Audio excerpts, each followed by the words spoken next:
can you see my screen? Yes. Okay, great. No.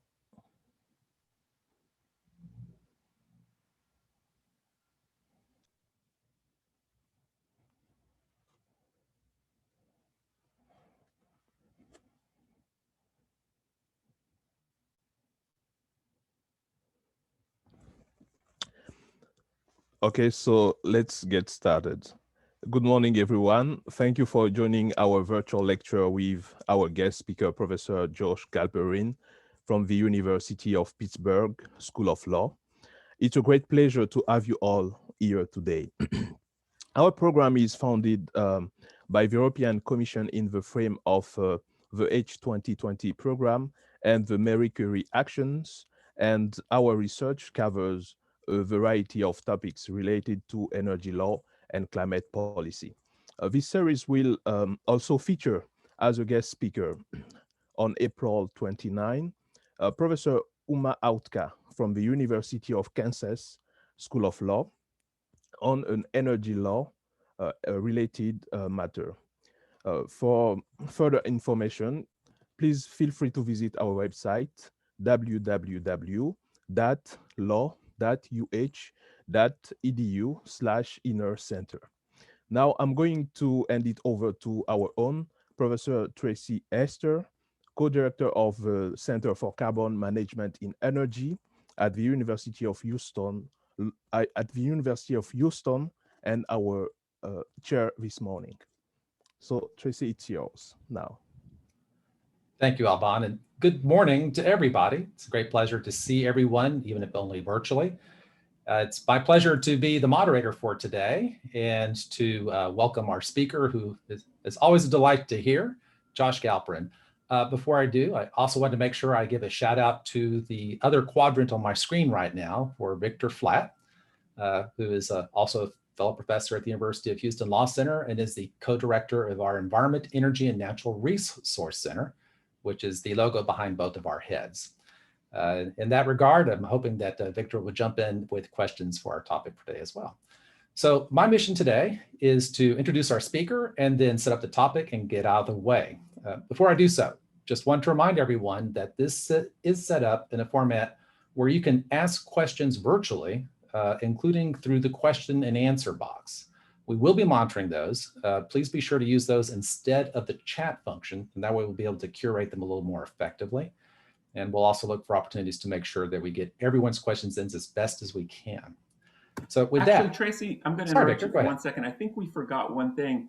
I think we needed to show the CLE screen for those who are getting CLE credit at the beginning and also at the end. So just everybody, if you're getting CLE credit, this is for Texas, but you can also use it for your own. You can file for attendance with us and for your own jurisdiction. So we'll show it again at the end. And I'm sorry to interrupt. Thank you. No, that's an incredibly important interruption. Although I suspect that by the end of the pandemic, we've all accrued a lifetime supply of CLE online credits. Okay, well then, while that code is up, why don't I go ahead and introduce Josh to everybody. And it's my great pleasure to welcome Josh Galperin to our speaker series this semester. He's on the faculty of the University of Pittsburgh School of Law, having joined them in 2018. Prior to going to Pitt, Josh was actually the director of the Environmental Protection Clinic at Yale Law School, and also as a lecturer at the Environmental Law and Policy Program Director at the Yale School of Forestry and Environmental Studies.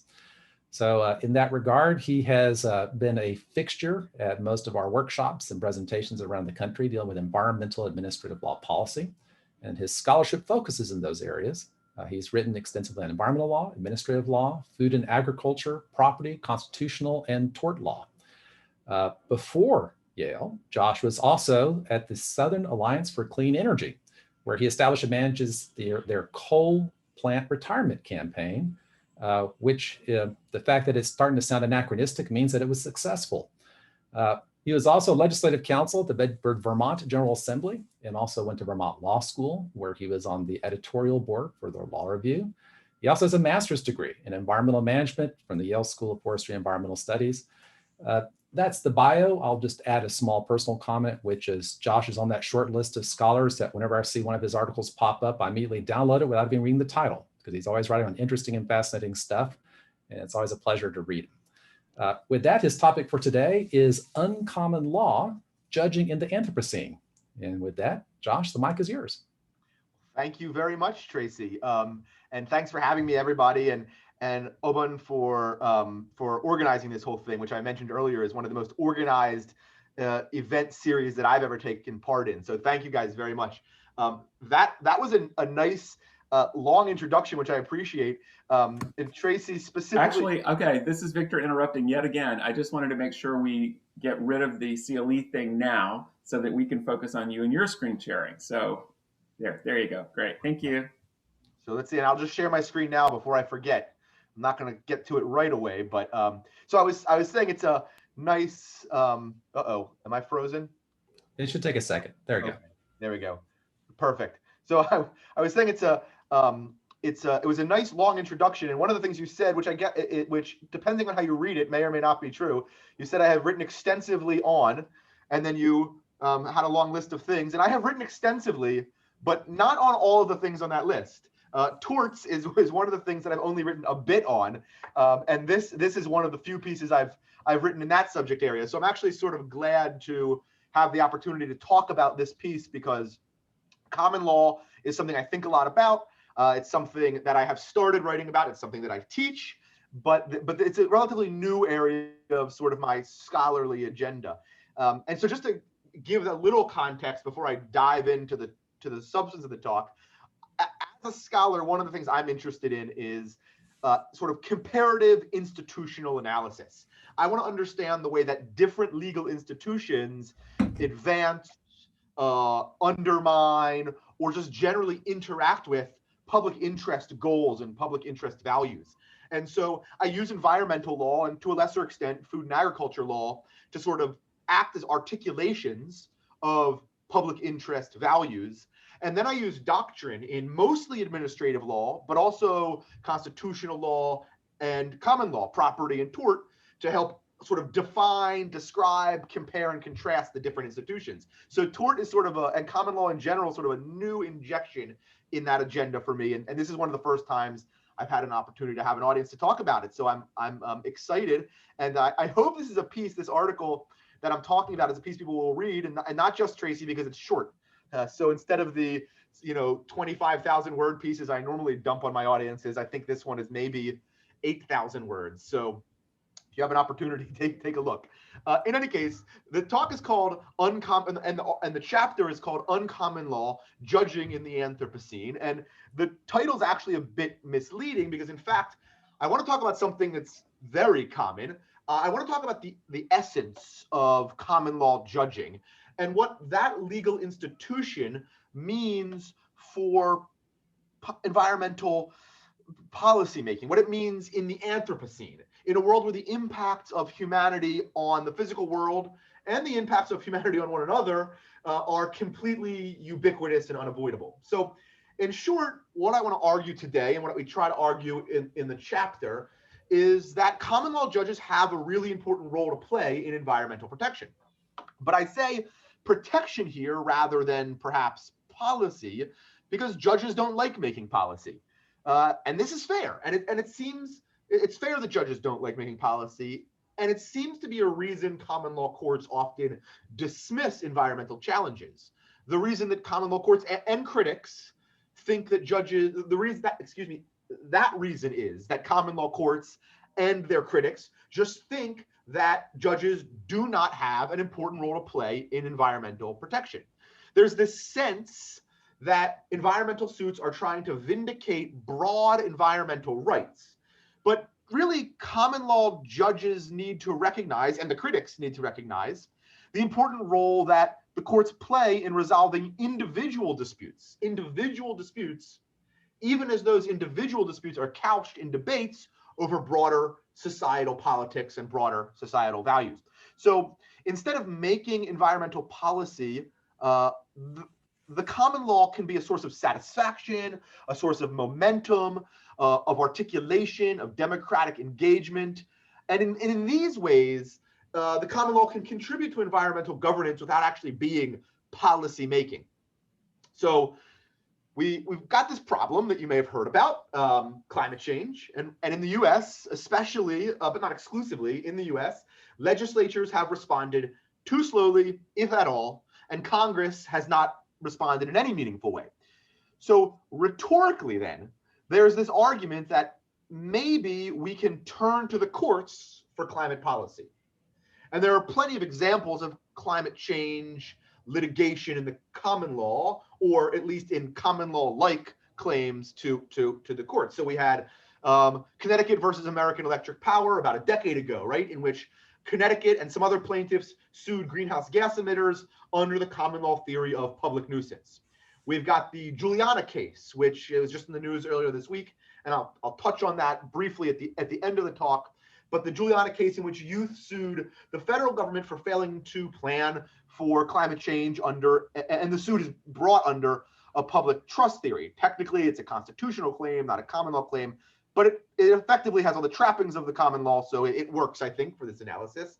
And then we have these newish suits coming from municipalities across the US against oil and gas companies using negligence and nuisance theories to try to get at the greenhouse gas emissions of the defendants. So what I really want to focus on is what these suits are actually about, what a common law approach to climate change really means. So a few minutes, seconds, it's hard to keep track of time. A moment ago, I said that these suits are rhetorically an alternative to public policy, they're an alternative because legislatures are failing, right? They are an alternative to fill the gaps that legislatures have left. But the argument I want to make here is that, in fact, the common law is not an alternative to regulatory approaches. The common law instead influences policy, it feeds policy, but it's not an institution for policy making. And in that way, the common law is not a fallback when legislatures fail. It's not an alternative to policy making. Instead, legislative policymaking and adjudicatory dispute resolution coexist in a larger governance ecosystem. And we therefore need to evaluate each institution, adjudicatory dispute resolution and policy making of different kinds. We should evaluate these institutions within their own niches in that ecosystem on their own criteria. So with that, let me try to give an outline for what I want to cover. That was a long introduction, but let me try to give you an outline for what I want to cover for the remainder of the talk. So the first thing I want to talk about, and I guess if you can't see this, please yell at me and I'll try to fix the positioning. But the first thing I want to talk about is the common law as public law. Sort of the framework that we tend to operate in today, because a lot of scholars have evaluated the common law as a public law device, as an alternative to regulation. Now, I think this is the wrong approach, which is sort of the point of this talk. But since this is a common approach, I want to spend a moment running through this evaluation of the common law as public law. The next thing I want to talk about is, whether we're talking about public or private law when we're talking about the common law. And so I'll explain the debate over the public or private nature of the common law. I'll explain the debate a little and then try to argue that we really should focus on the private role of the common law courts. Third thing I'll do is try to describe sort of, or do the same evaluation, of the common law as private law. So in other words, what I hope I will have made the case that we should evaluate the common law as a private law tool, and therefore we'll give a different evaluation with different criteria. Third, and then fourth, I'll conclude. If there's time, I may try to talk a little bit about private law as a form of democratic governance. Or maybe I'll leave that for Q&A, we'll see. But the idea would be to think through the role that the common law, even as a private institution, can play in public democratic governance. So here's where the story begins as we sort of jump into this first piece here. For a long time, we have believed, or at least talked and written about the common law as the only way to resolve environmental problems. This is sort of the historical story, the mythology of environmental policymaking.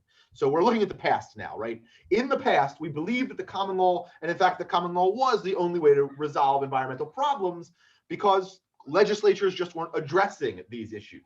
But the story goes, the common law was ill-suited for the scope and complexity of environmental problems. Luckily, as the story continues, legislation emerged, right? Now we're in sort of like, that was all of history up until like the 1960s. Now we're in the 1960s, and legislation has emerged to address environmental problems, and the clunky, inefficient, inexpert common law courts, they can do what they're good at. They can resolve small disputes rather than trying to create environmental policy. So that's sort of the story of common law environmental protection overlap up until the age of statutes, in which arguably we're actually not in the age of statutes anymore, but at least the age of statutes that emerged in the late 60s, early 1970s. Now, part of this story, this origin story of environmental law, part of it is certainly true. The common law is definitely not ideal for public environmental policy, and I will talk about that. Another part of this story is wrong, or at least it begs a question. It assumes that the common law is supposed to be good at public policy. When we tell the story where the common law fails to be a successful tool for environmental protection, we are assuming or begging the question about the purpose of the common law. And so I think that's a really important assumption that we have to get at, and is what I'm trying to do in this research. So for the moment, I'm going to skip over that assumption that the common law should be good at public policy. And instead, as I promised, I want to address this first issue of how does the common law, and tort in particular is really where I'm focusing here, how does the common law, tort in particular, how does it fare when we evaluate it as a public policy tool? So, as I say, this is sort of really the first goal here. So the common law does not fare that well, as many scholars have noted. It does not fare that well as an environmental protection tool. For instance, we've got a bunch of shortcomings. One shortcoming is timeline.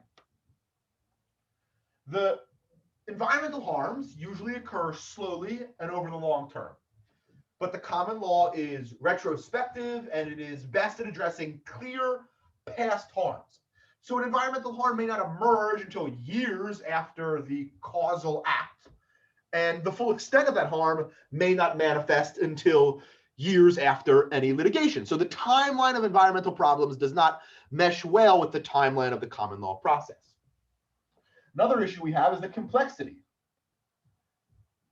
of environmental problems. Environmental causation in particular is really complicated, but a plaintiff has the burden to prove causation in, say, a torts claim.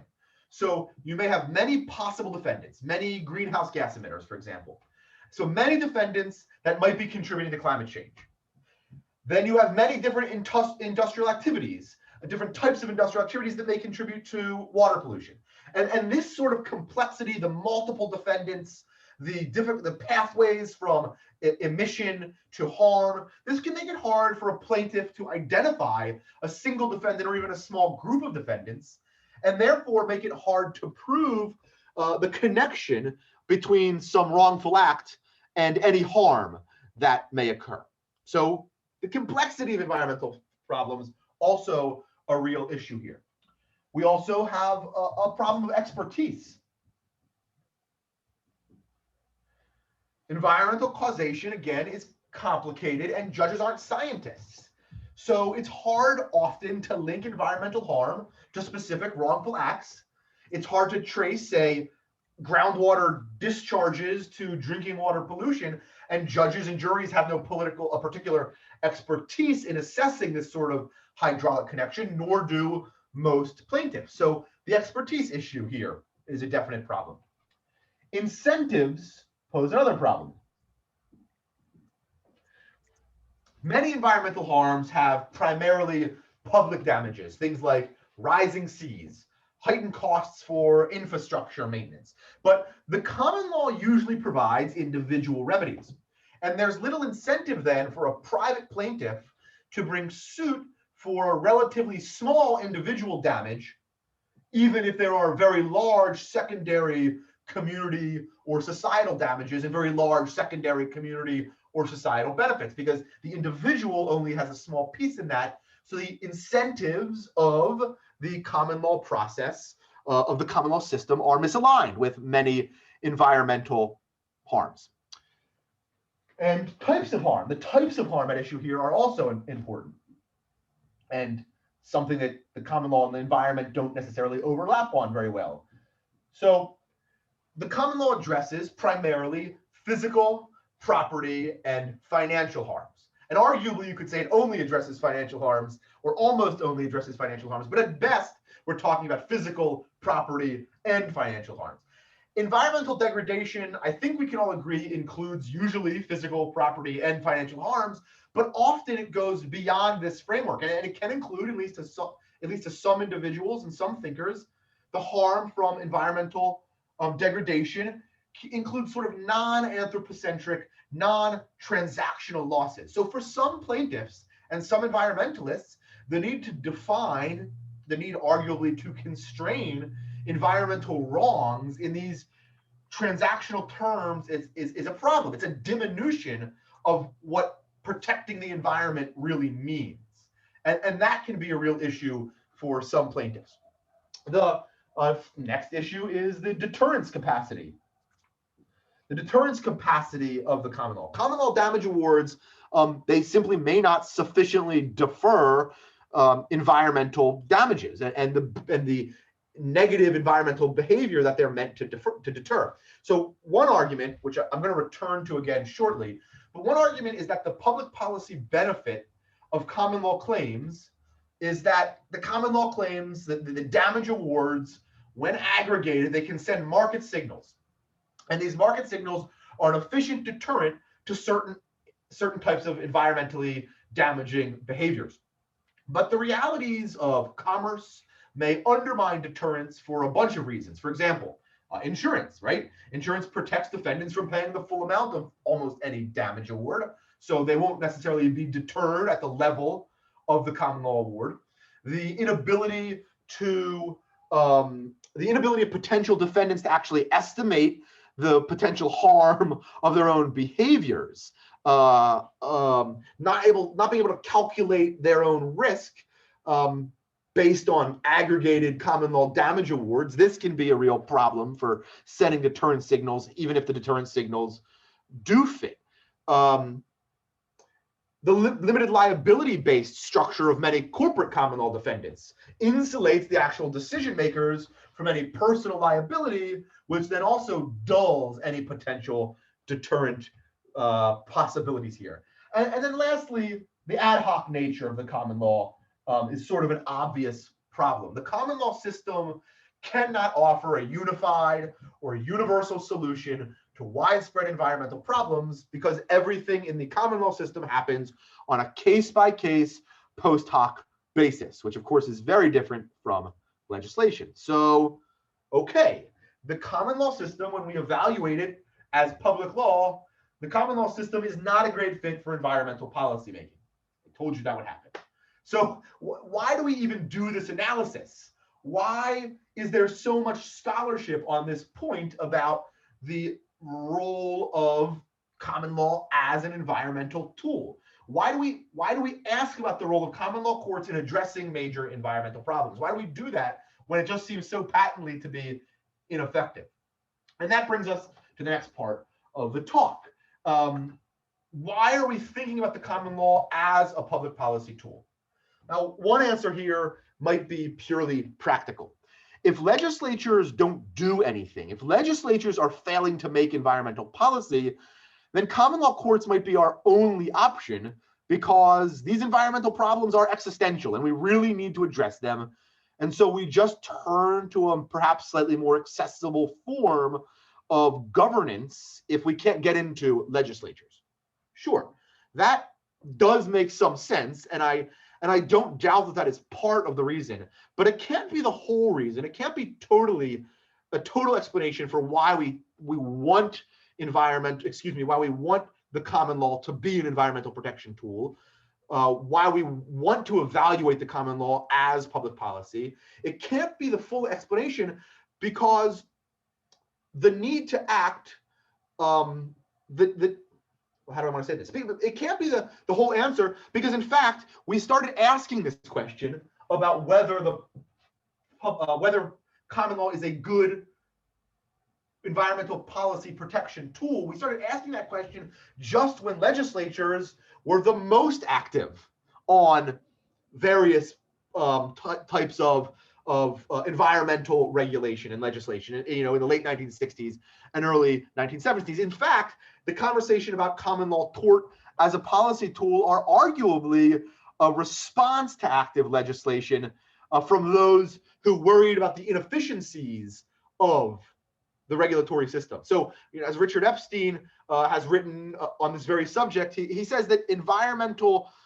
lawmaking through the legislature is a form of, quote, special pleading for environmental protection.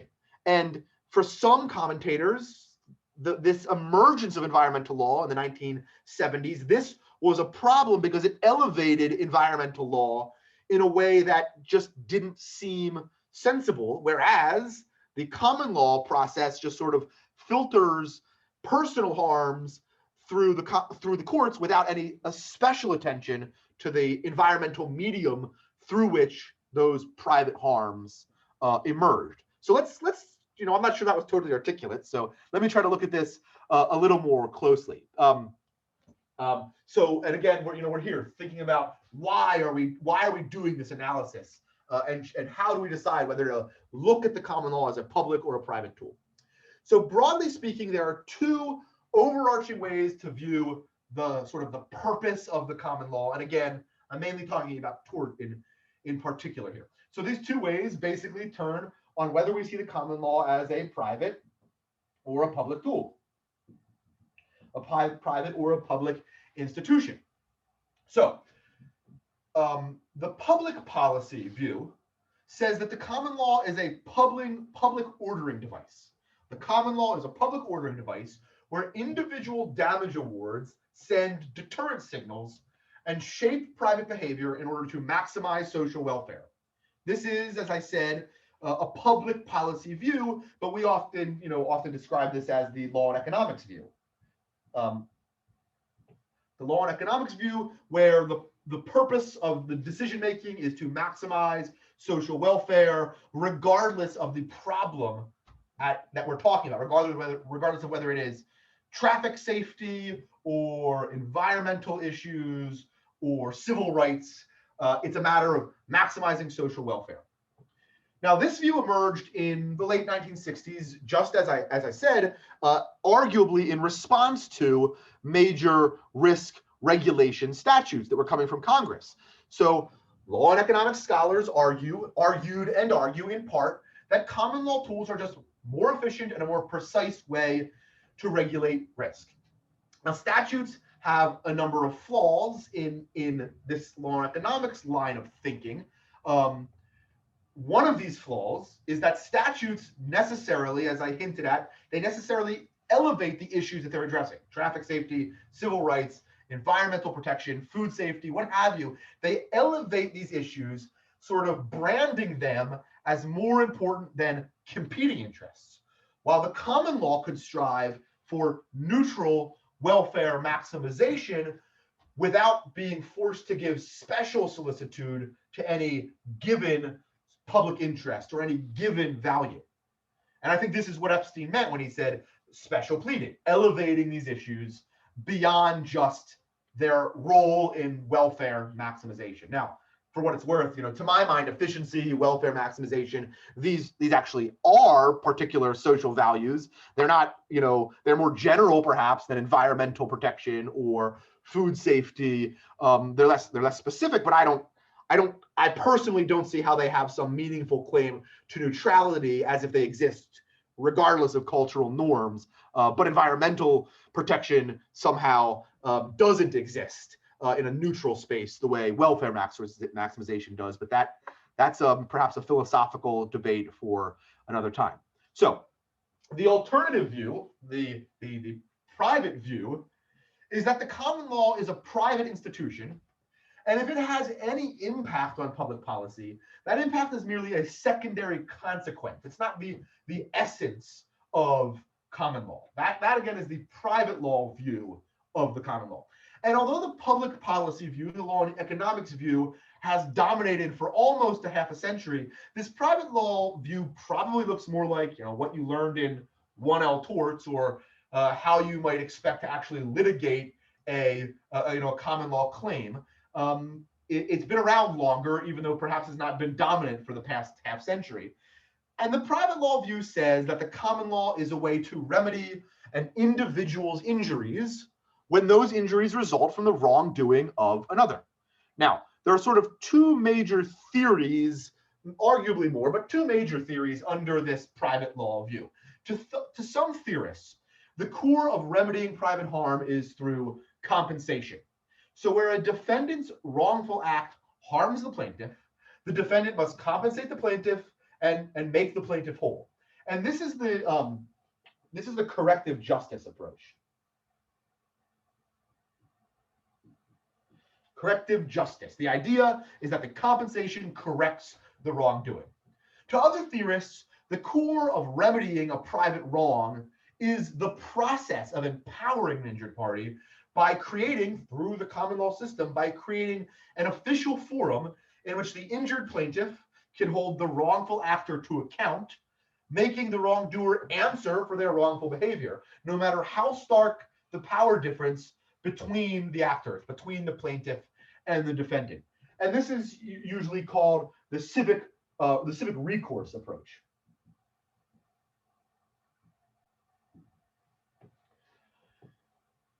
Both corrective justice and civic recourse explanations of the common law are firmly rooted in the idea of private dispute resolution, as opposed to the public goal of welfare maximization. Now, we can argue, I guess, about which of these general schemes of thinking is normatively best. Though I think it is plain that the private law view has certainly a sort of a longer history for what that's worth. The point here is that when we talk about the common law as an alternative to public policy, we do that evaluation, despite the regularly negative light in which it shows the common law. We do that analysis because law and economics gave us the idea that both common law and legislation are public policy instruments aiming for the same goal of welfare maximization, and we need to evaluate them on the same criteria. And again, the core argument that I want to make is that I think that's a mistake. I think we should not evaluate them on the same criteria, because common law is a private law institution and legislation is a public law institution.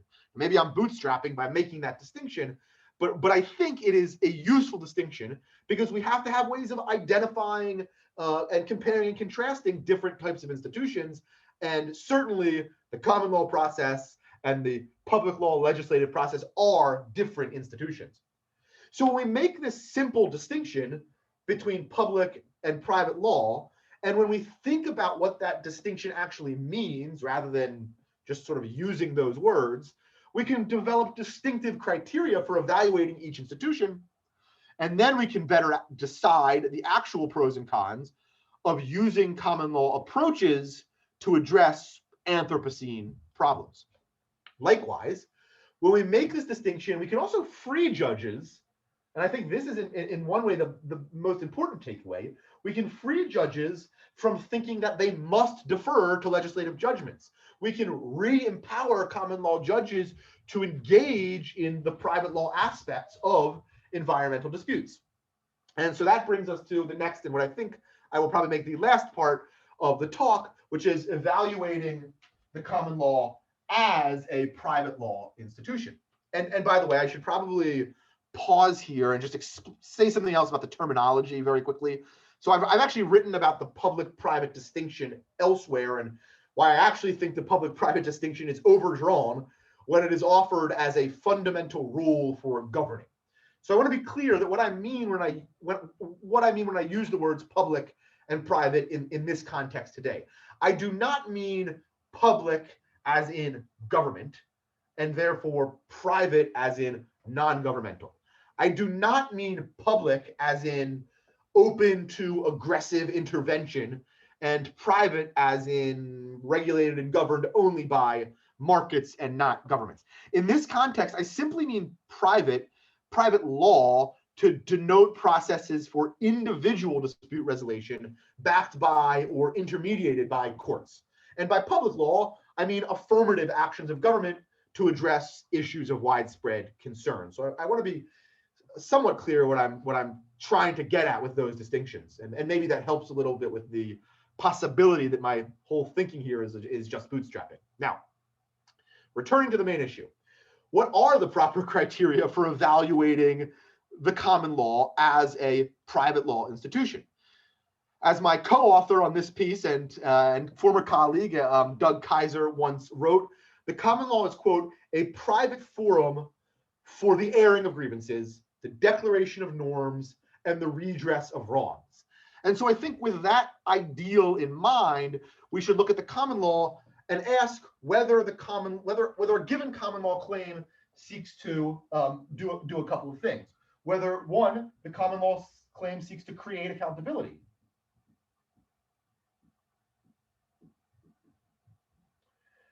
Two, we need to ask whether the common law claim seeks to establish norms of responsibility. Norms, I'll just say establish norms,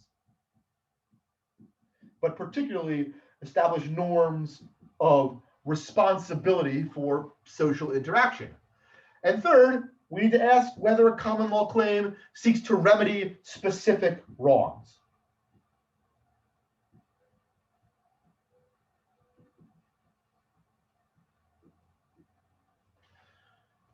Using this criteria, what we're not doing, we're not asking what can courts do to solve climate change. Instead, using this criteria, what we're asking is, has the defendant wrongfully harmed the plaintiff in a way that a court can at least partially remedy? And so I want to do a sort of a little case study here, and I really want to be careful about not wading too deeply into this. But I want to think a little bit about the Juliana case. And the reason is, one, the Ninth Circuit recently denied the en banc review of the panel decision in Juliana. And since the Juliana team, just was it yesterday or the day before, revealed their plans for moving forward, I thought that might make a useful, if brief, case study. And again, I am aware that the Juliana is technically a constitutional claim, not a common law claim, but I think the structure here is nevertheless sufficiently parallel. So for those who are not familiar, very generally, this case, Juliana, claimed that the young plaintiffs suffered a variety of harms from the impacts of climate change, and that the federal government had caused these harms in its failure to address climate change, and that this failure of the federal government was wrongful because the government has a duty under the public trust doctrine to steward the atmosphere for future generations. Now, importantly, the plaintiffs requested declaratory relief to settle the question of whether there is a right to a stable climate, and they requested injunctive relief, forcing the government to develop a plan to address climate change. So what was a few months ago now, I guess, was more than a few months ago maybe, the Ninth Circuit dismissed the case on time, right? I mean, time these days is like impossible to track. So it could have been this morning. I really don't remember. But I think it was maybe a little more than a few months ago. And the Ninth Circuit dismissed the case on standing grounds, having found that the plaintiffs had proven injuries and that the federal government's inaction on climate change had caused these injuries or likely caused these injuries. The court still held that there was no standing because the court itself had no ability to provide a sufficient remedy. And they held as follows, quote, "The central issue before us is whether an Article 3 court can provide the plaintiffs the redress they seek, an order requiring the government to develop a plan to phase out fossil fuel emissions and draw down excess atmospheric CO2. The court continues, reluctantly, we conclude that such relief is beyond our constitutional power. Rather, the plaintiff's impressive case for redress must be presented to the political branches of government." But why, right? The plaintiffs haven't asked the court to define the terms of policy. They have not asked the court to shape the substance or technological strategies. They have not asked the court to mandate a certain strategy for greenhouse gas reductions, or even that specific industries should be primarily targeted in any federal plan.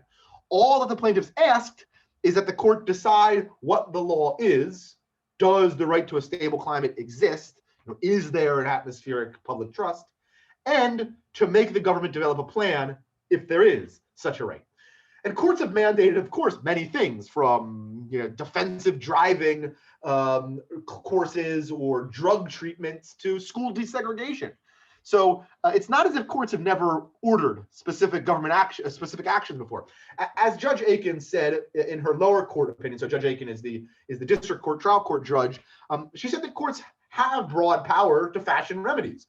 The power is not unlimited, and the court would need to, as she said, quote, exercise great care, but there's no reason the court could not, in the minimum, issue declaratory relief. And that, of course, I guess I'll come to that in a second, but that is, of course, exactly what the plaintiffs have decided to adjust their complaint and aim for. So now, I honestly don't know if I'm right or wrong here in my analysis of the Giuliani case, because I'm frankly not one of the closest followers of Giuliani.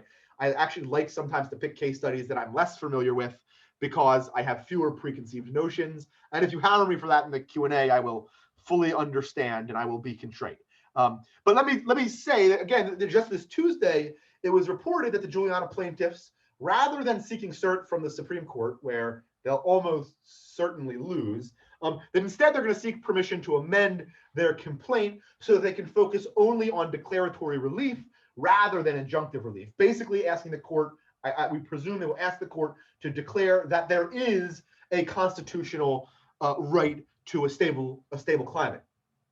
And while I think the injunctive relief in this case that they asked for, as I just said, I think the injunctive request to have the government make a plan does fall well short of what we might call judicial policy making or legislating from the bench. The plaintiffs' move here to focus just on the declaratory relief, it does suggest they're thinking about this in somewhat of the vein that I am proposing here, asking for narrower relief because it forces courts to focus on the particular legal claims of wrongdoing and accountability rather than the policy implications. In any case, the point here is that the Ninth Circuit refused to advance the case on the merits based on what is at base a self-deprecating assertion that courts just aren't the right venue to solve climate change. Only that isn't what the plaintiffs were urging, right? The court said, put this to the political branches, but the plaintiffs were not asking for a political solution. The core here is that courts should not look to the problem of climate change. They should look to the problem of inaction. A court cannot order a perfect solution, but it can order certain kinds of actions. So judges shouldn't let the publicness, the vastness of the Anthropocene deter them from resolving cases that really do raise individualized and discrete claims of wrongdoing. Courts see the scope of these cases, the substantive nature, the existential nature of the problem, and they think that that means any resolution is automatically a public issue, a public policy issue. But the global problem is rarely the same as the narrow legal question and the narrow individual harm in a given case.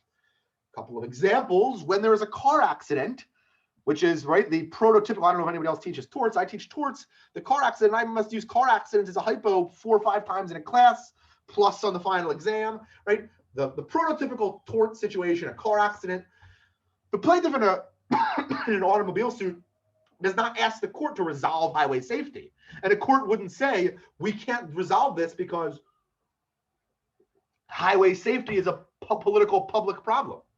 When there's medical malpractice, the plaintiff doesn't ask the court to address medical training. When there's a slip and fall in Texas after an unexpected ice storm, the plaintiff does not ask the court to resolve climate change, even if she recognizes that climate change makes the ice-induced slips more likely, right? These are the same kinds of individualized harms that we avoid elevating to public policy when we're talking about auto accidents, slip and falls, medical malpractice. But for some reason, when climate change is the subject, all of a sudden, all we can focus on is climate change rather than the individual harms that are at the core of the common law claim. So basically what I'm saying here is that legislative deference in these cases, it's not a virtue. Judges should recognize that the scope of the subject is not the same as the scope of the legal claim. And so should plaintiffs. And maybe that's an important place to sort of frame or direct this lesson. If common law litigation is going to have secondary impacts on legislative public policy, then litigants are probably best advised to carefully tailor their claims so that those claims can get the public airing they deserve. Because even though common law litigation is not making public policy, it has deep and important ways that it can influence public policy by, again, creating notions of accountability, establishing norms of right and wrong, and also, in the very most private sense, remedying specific wrongs. So these claims are important. These claims are important, and their resolution is important not just to the individual litigants, but also to generating public interest, public values, and public norms to help address climate change in the public sphere. But that doesn't make them public policy claims. So in short, to wrap up, the common law, it's not public law. We should be vigilant in reminding judges that they are not making public policy simply by resolving private disputes. Their resolution may articulate problems of the Anthropocene. They may critique failures of public policy. They may change norms and help us recognize sources of responsibility. And in that way, the common law absolutely influences public policy, but that doesn't make it public policy. And if we try to make it public policy, if we ask it to do too much, if we let judges believe their private rulings are public legislation, then we're probably not going to get anything done at all. And I guess that's a good place to end. Thank you. Absolutely. Thank you. That was a fabulous discussion. And I wanted to remind our audience that if you have questions that you'd like to ask Professor Galperin, please use the Q&A feature, and we will make sure that we get the questions organized and asked before our time runs out. In that regard, though, of course, as the moderator, I'd like to exercise my small amount of privilege here and perhaps start the discussion with a question, but also would invite questions as well from Professors Flatt and Aubin. So I am curious, in the way that you've structured the discussion with the whiteboard, that the private function of common law serves different values in terms of corrective justice and civic recourse.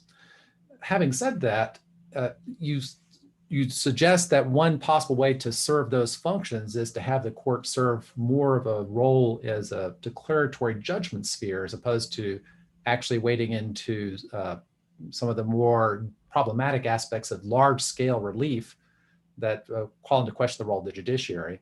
So I guess to a certain extent, I was curious how far you would take that, not only just with the Juliana case, but also obviously there's a raft of over 26 different public nuisance cases working their way through the court system. It sounds like there's value in your perspective then in the court simply saying that there's a duty, the duty's been breached, that there should be some redress, but leaving perhaps for a future proceeding or other process, actually figuring out how much and how to get it to the right people. Because if I remember correctly, all the impediments to common law you had listed as it functions as a public law would seem to also perhaps make it problematic as far as a private resolution, because you still have to prove your entry, your causation, the time differences, the scales. To a certain extent, does that sort of put the federal courts or the state courts in a position of basically issuing declaratory judgments, but having not really figured out how to turn them into effective recourse? That's a really terrific question. So to reiterate it, to make sure I'm understanding at least the core of it correctly, I know you can't really see these anymore, but all of these, let's see, 8 key problems that I mentioned for the common law as a public law tool, all of those could apply just as much. It looks like I went fuzzy here, but I can fix that. Hold on a sec. All of that can apply just as much to a private law claim, right? The problem is with the plaintiff making out the case. not and proving, and meeting their burden. The problem is not just the ability to make public policy out of these individual cases, and that's absolutely right. So so there's no doubt that all of these things, the timeline issues, the expertise and complexity issues, that those things are going to be difficult for a common law plaintiff, whether they mean to make public policy or just to sort of prosecute their own interests, right? However, this list is a mixed list. So things like the incentive issue and the deterrence issue and the ad hoc issue, those disappear when we're talking about private law claims. So yes, there will always be a larger hurdle to making, not always, not every kind of environmental claim, but there will often be a larger hurdle to get over when making an environmental common law claim than there will be for a much more traditional present slip and fall. But it becomes easier if we can cut off some of these things from the list, such as deterrence, incentives, the ad hoc nature. The list is leaner and less daunting when we're treating this, when we're cutting out the public law complaints. But that's actually a really good point. I hadn't thought about that sort of lingering problem and how I've been articulating it. It's particularly interesting in light of the Supreme Court's decision, the Uza-Begnam case this week, which highlighted the small amount needed to actually have Article 3 standing. Before I turn to the questions, which we're now getting some coming in, which is wonderful, I just wanted to check if any of our other panelists had a question for you before we turn to the Q&A. Actually, this is actually one of the Q&A questions, but I wanted to address it. So one of the Q&A questions says, is there any cost and benefit analysis at play when it comes to private law and environmental protection? And I wanted to start addressing that because that is an issue that I and a co-author, Richard Zerby from the University of Washington, wrote about in common law nuisance suits and economic efficiency analysis. And my impression, and Josh, I don't know if this is what you found or not, is that at least if you look at sort of traditional common law for nuisance lawsuits, there's an indication, at least among many states, that economic efficiency is part of what can be considered in that, and one of the reasons you would allow nuisance lawsuits to go forward or not. So do you want to respond to that? Yeah, I mean, that's exactly right. So nuisance, like you said, Victor, not every state analyzes this exactly the same way. And I mean, I don't, of course, I have not done this. As you may have noted, this particular research is fairly theoretical. And in any case, I haven't done the survey. But yeah, I mean, the sort of, I have my torts hornbook up on my desk back here. The hornbook answer is that reasonableness is a factor in nuisance. Is the interference with the property, enjoyment of property, is it a reasonable or unreasonable interference? And most courts inject the idea of cost benefit analysis into that reasonableness element. And I mean, we can argue all day long. I have a definite opinion about whether that's a good decision or not. I think it isn't.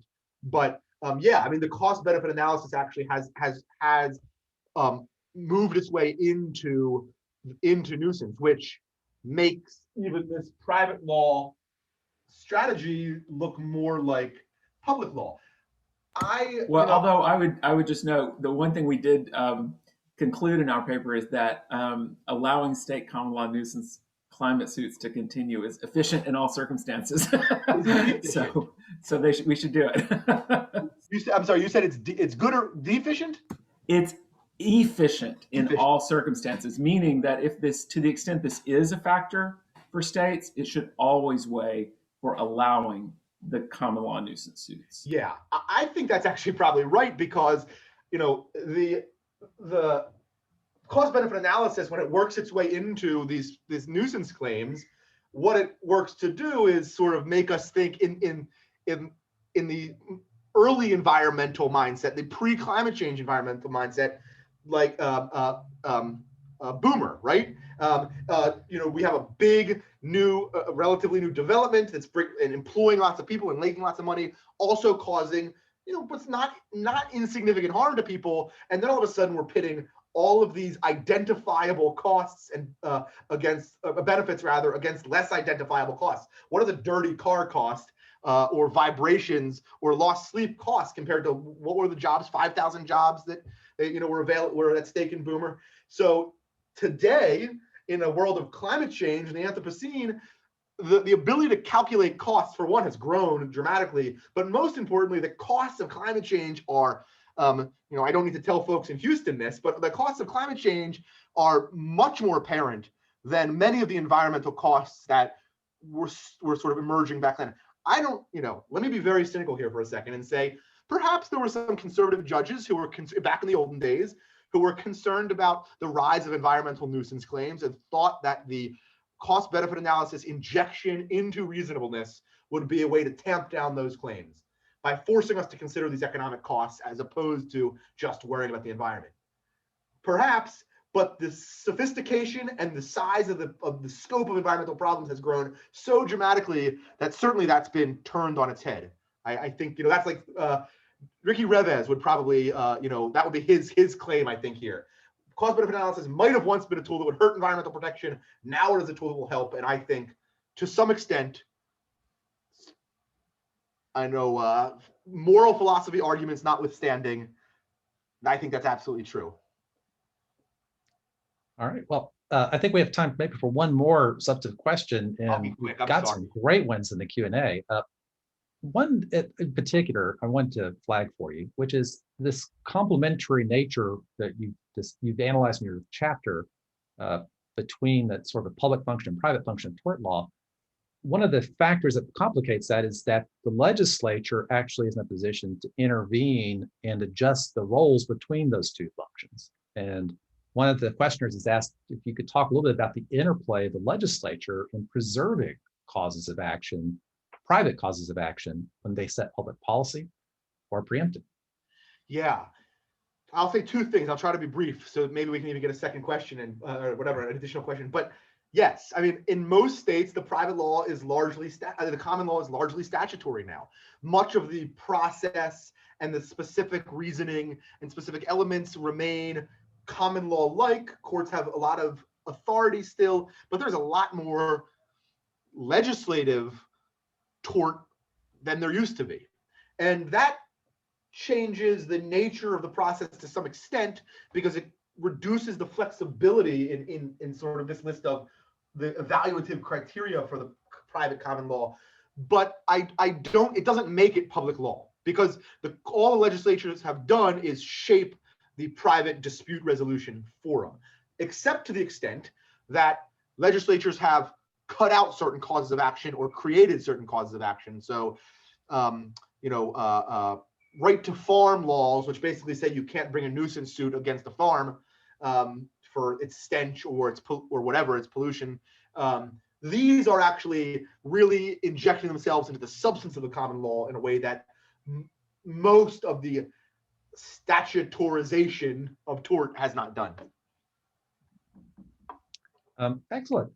Well, then I'm going to resist temptation unless Victor or Aubin, if you all have questions at this point. No, because sadly it's 10:58, and I'm worried if I ask you another question, we will definitely go to 11:15. Central Time. Yeah. Although I will say perhaps sometime you and I could have a cup of coffee because I'd be interested in what this model that you've outlined might mean for administrative law, where the two functions tend to be combined in certain types of formal rulemaking. Yeah. But with that, let me, on behalf of our fellow panelists and for everyone in the audience, thank you for a wonderful presentation. And unfortunately, one of the features of Zoom is that you can't hear the rest of the room's loud and ringing applause for you. Although I did see one of our attendees did raise their hand virtually, so that's the closest you're going to get.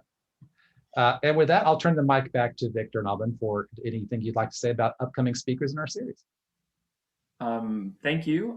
You can see the CLE information on there, and Aubin announced our next speaker, and I will leave the last word to him to do that again.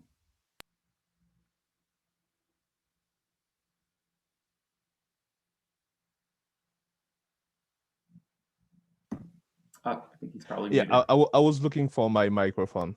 There you So the next speaker we have is Professor Uma Hautka from the University of Kansas, and it will be on April 29. Thank you all so much. We'll see you at our next function. Thank you. Bye. Thanks, everyone. Have a Thank you, great spring Josh. break. Thank you.